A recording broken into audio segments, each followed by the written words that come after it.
कर्पूरगौरं करुणावतारं संसारसारं भुजगेन्द्रहारं सदा वसन्तं हृदयारविन्दे भवं भवानी सहितं नमामि। जय महाकाल। आप सभी का महादेव की भक्ति में बहुत बहुत स्वागत है। आज हम बात कर रहे हैं 11 मुखी रुद्राक्ष, क्या है इसके लाभ, क्या है पहनने की विधि और किस प्रकार से दिखता है। अगर इसको धारण करने वाला व्यक्ति क्या क्या लाभ प्राप्त कर सकता है। तो सबसे पहले तो इसकी महिमा समझ लेते हैं। 11 मुखी रुद्राक्ष की क्या महिमा है। 11 मुखी रुद्राक्ष की सबसे ज़्यादा महिमा है कि 11 रुद्र।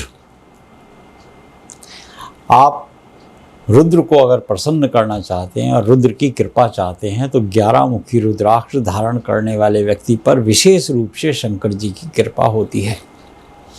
11 मुखी रुद्राक्ष एकमात्र ऐसा रुद्राक्ष है जो आपके जीवन में आ रही भूत बाधा, प्रेत बाधा, देव बाधा, सबसे बड़ी कही गई है देव बाधा, यानी कि किसी देवता के द्वारा पीड़ित हो जाए, किसी संकट में आप आ जाए।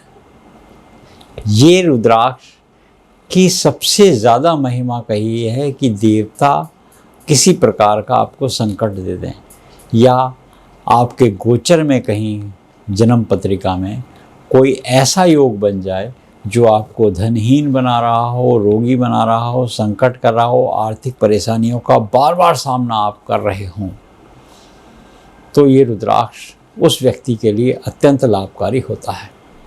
इस रुद्राक्ष की सबसे बड़ी विशेषता ये होती है कि जैसे 10 मुखी रुद्राक्ष में 5-5 लाइनें एक साइड होती हैं, इसकी एक विशेषता होती है कि एक लाइन इसमें अलग से होती है।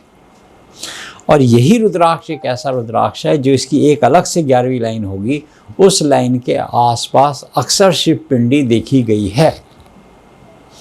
ये शिव पिंडी त्रिशूल या ओम की आकृति अगर बनी हुई है तो समझ लीजिए उस व्यक्ति को जिसके पास ये रुद्राक्ष है, रुद्र की विशेष कृपा होगी और आने वाले संकटों से उसको मुक्ति मिलेगी।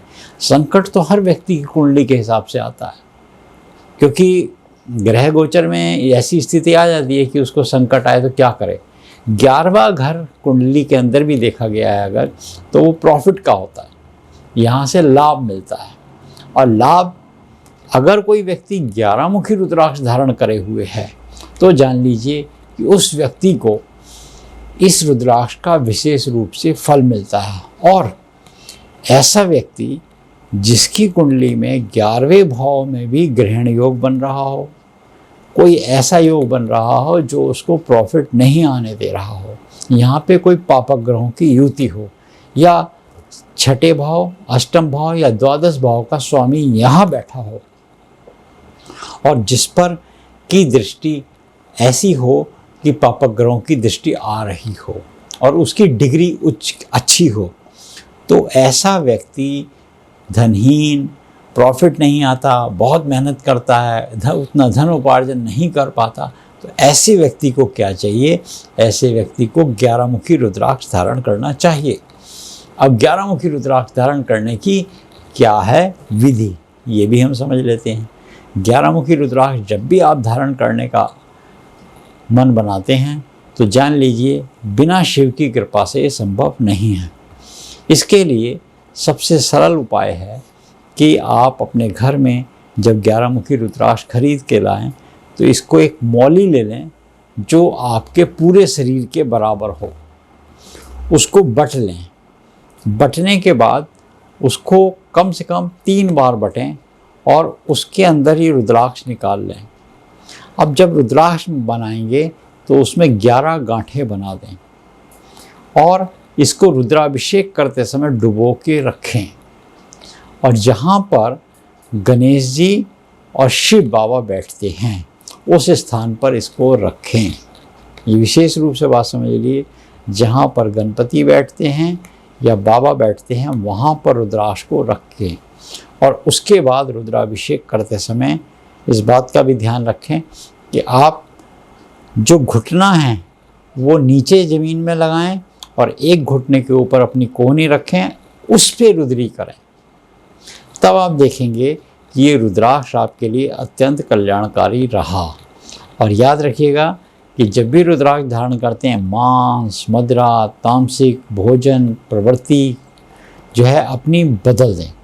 अगर आप किसी भी तरह का परहेज नहीं करते तो ये रुद्राक्ष उतना आपको फल नहीं देगा, अभिमंत्रित होने के बावजूद भी खंडित ही हो जाएगा।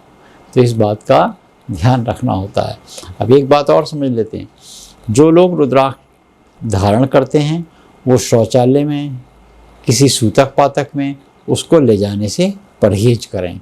रात को सोते समय रुद्राक्ष को उतार दें ताकि इसकी जो अभिमंत्रण है, यानी कि जो अभिमंत्रित किया हुआ है, जिससे ये दूषित ना हो। कहीं दूषित हो गया तो फिर आपको पुनः इसे जागृत करना होगा, यानी कि आपको फिर इसे गंगा जल में डुबोना होगा। जाने अनजाने में अगर आपसे ऐसा हो जाए तो भी उपाय समझ लीजिए। रुद्राक्ष निकाल लीजिए, कटोरी में गंगा जल लीजिए, उसके अंदर पुष्प डालिए और पुष्प डालने के बाद उसको गंगा जल को डुबो दीजिए। यहाँ पर हल्दी का इस्तेमाल आप कर सकते हैं। हल्दी जो है विशेष रूप से हितकारी है क्योंकि ये आपके दोषों से आपको मुक्त करती है। इसके जल में थोड़ी सी हल्दी डुबोएं, चंदन लगाएं और भगवान शिव के अभिषेक करे हुए जल से इसको स्नान कराकर धारण कर लें। यानी कि भगवान शिव को जो अभिषेक करते हैं वो जो जल आपका बचेगा उस जल से इसको स्नान कराकर पवित्र करके उसको फिर धारण पुनः करेंगे तो इसकी अभिमंत्रितना ख़त्म नहीं होगी। ये वीडियो आपको कैसा लगा कमेंट सेक्शन में जाकर लिखिए। चैनल को सब्सक्राइब अवश्य कर लीजिएगा। जय महाकाल। कर भोलेनाथ की महिमा अपरंपार।